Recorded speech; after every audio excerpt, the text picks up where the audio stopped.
Hello everyone and welcome to this video. Today I'm going to show you the painting process of this character in Procreate using blending mode.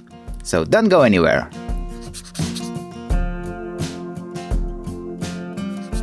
Feel free to download my brushes, materials, and this characters file from the link in the description if you want to use it for practice. In this video, I will be using my painting brushes for the most part and a few of my canvas brushes in the end, which you can download all for free from habook.gumroad.com. But before we start, let me go through the layers that I have quickly. There is a practice layer that I created as I was warming up. Then I have line, line monkey, and line rock, which are basically my line drawings. I have a background as a separate layer. I have also created this geometry layer, a simplified version of the character to help me understand the forms and the volume. It comes in handy when we get to the shading process. Next is the value layer, which is simply a layer filled with white color on top of all the layers. As you can see, it's set to hue mode. And what it does is that if I turn it on, it turns the image to black and white, which is a quick way to check the values and the contrast. My canvas resolution is set to 4000 by 3000 pixels with 600 dpi, which gives me enough layers to work with. Alright, let's get started. First, I'm going to create a layer and name it shape.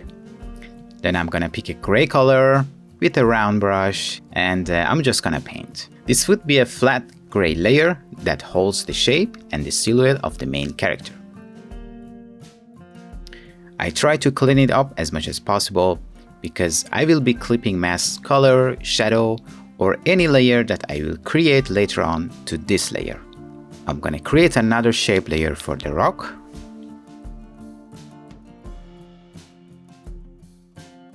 And as you can see, I turned the line drawing layers off to check the shape and the silhouette, just making sure that it's all clear and readable.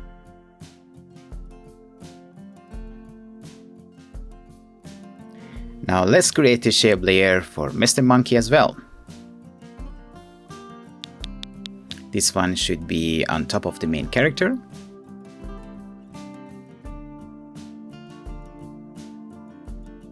Next, I'm gonna create a new layer to paint my local colors of the main character. So from now on, I'm setting every layer that I create to clipping mask. Because as you can see, my painting does not exceed the shape layer, even if I'm painting outside the shape. It gets limited automatically. So that's why we need to have a clean shape layer.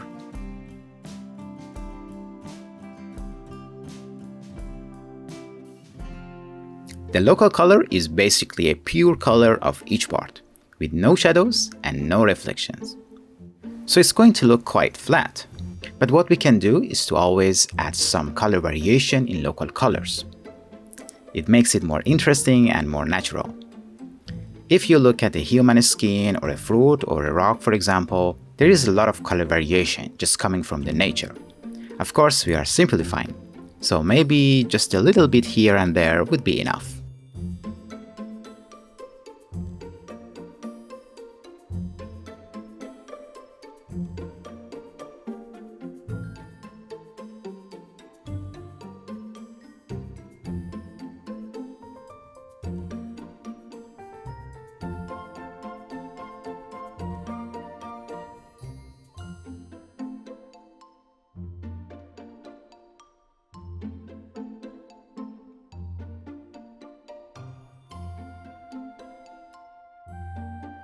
Now I'm creating another layer to paint the local colors of the monkey, and again, clipping mask it to its shape layer.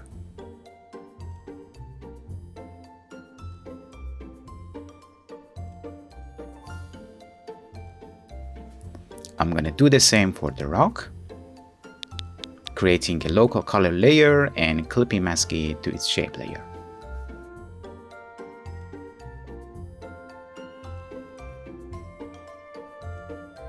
I'm gonna try to add some color variation here as well. And I like to keep turning off and on the line drawing to check the colors and the details.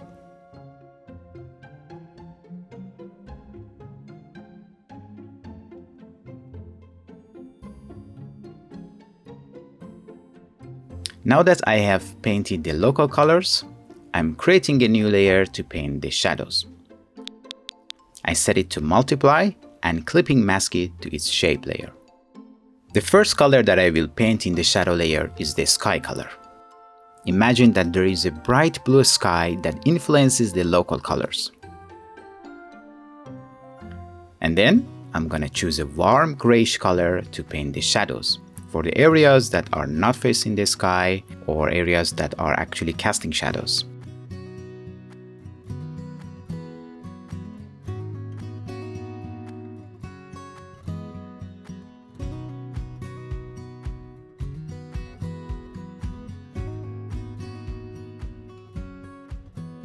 And if I set the shadow layer to normal mode, you can see the actual colors that I'm using.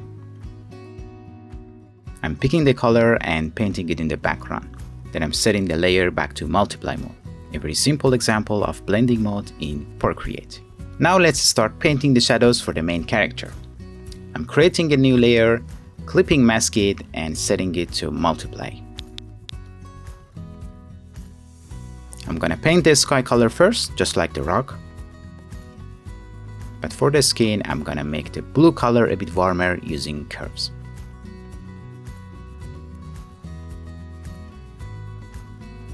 Next, I'm gonna pick a grayish red color to paint the actual shadows.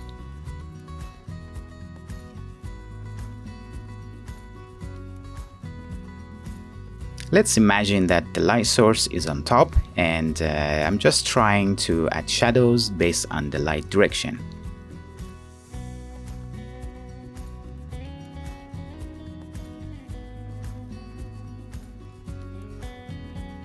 It doesn't need to be physically accurate, so I'm just adding shadows wherever I think it should be.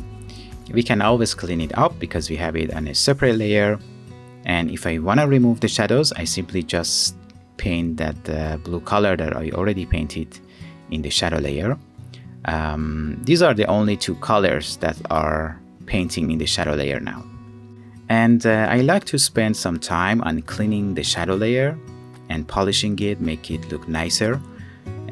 So don't rush in this process, spend enough time on your shadow layer. I also like to turn the local colors sometimes off to see only the shadow layer and the shape layer. So I get a high contrast between these two layers and it's easier for me to get the feeling of the correct shadow this way.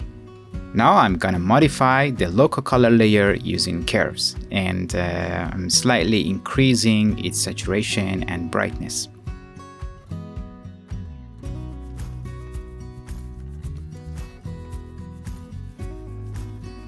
Now I'm going to add another layer on top of the shadows. Clip in mask it and set it to multiply. I'm picking the same shadow color and painting in areas that should get darker. This would be contact shadows, or in other words, ambient occlusion, which is a darker shadow happening near the surfaces that are so close to each other.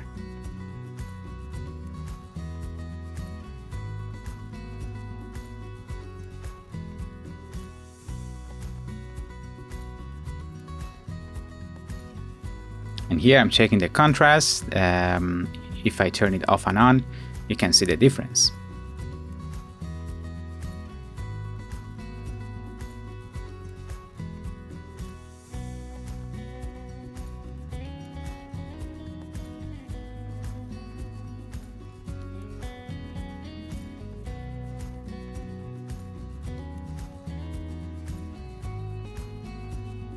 And now I'm creating another layer and setting it to color dodge to paint the reflections. I'm gonna choose the HABOOK round soft, and I also turn on the geometry layer because it helps me to find where I should add the reflections.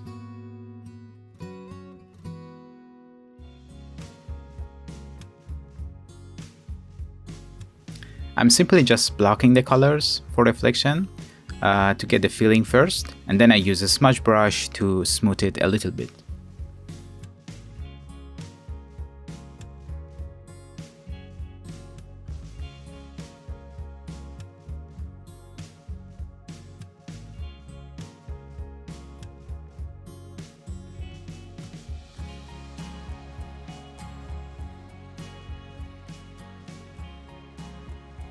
I feel like I can go a bit darker with shadows.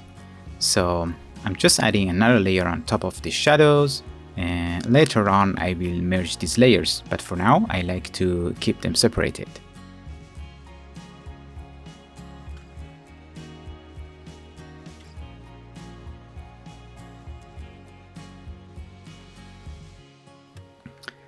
Here I decided to add a bit of tribal body paint. I thought he might be from a small tribe, so maybe they have this kind of paint on their bodies.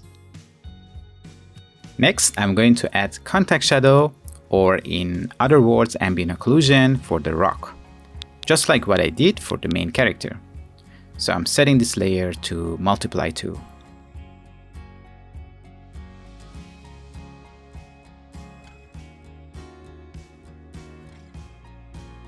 And now I decided to change the shape layer of the main character a bit.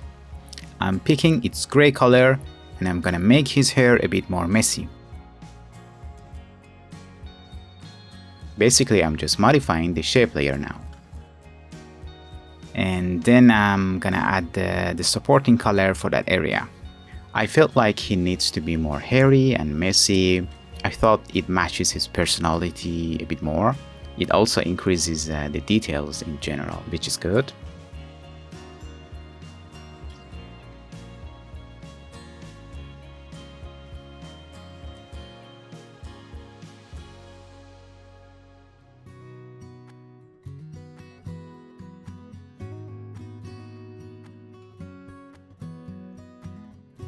Now let's work on the monkey a bit.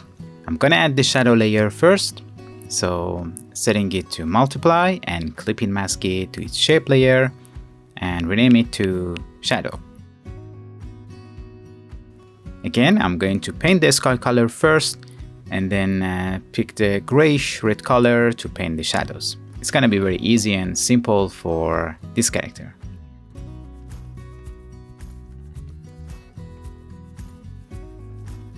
And then I'm going to add the contact shadows to improve the forms and the contrast.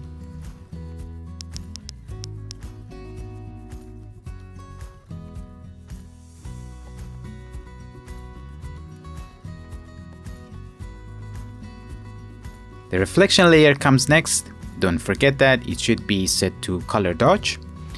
And I like to mention that it's not just reflection, it's also a layer that I usually paint translucent areas.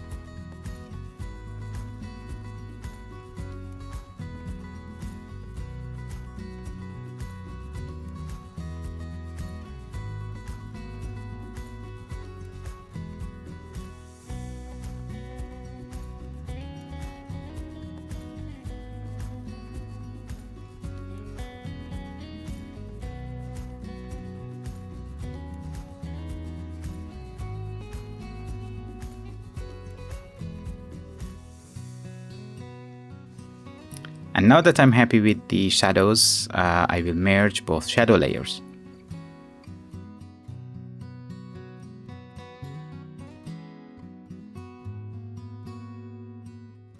At this point, I decided to add beard on his face. I think it matches his personality more. So I simply just created a layer for it to try.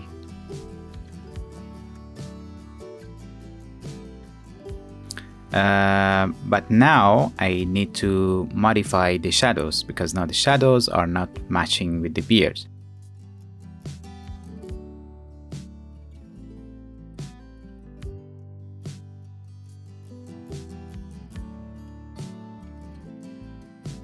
I liked him to look more like a caveman character, and I thought he likes to walk in the forest every morning and find mango to eat. And that's how he met that monkey, and they became friends. Mango is actually one of my favorite fruits here in Thailand. And I was also thinking to make that flying mosquito's shape more like a fruit. So he thinks it's a flying mango or something. I'm just trying to connect these elements together somehow to help the story.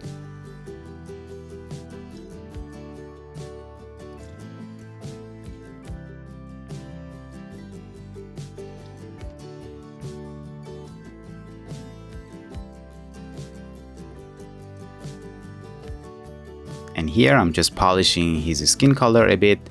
I think it's a bit too dirty, but in general I'm happy at this point, so I will merge all the layers and we'll continue polishing and painting with more freedom now.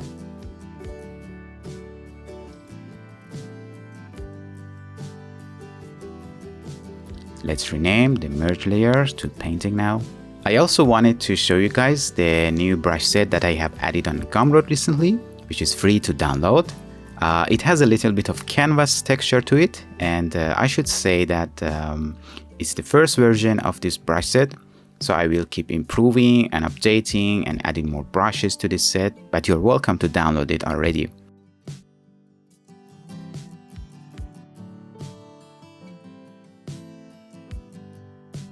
Here I decided to improve the volume of his body a bit, so I created a new shadow layer just like what we did before.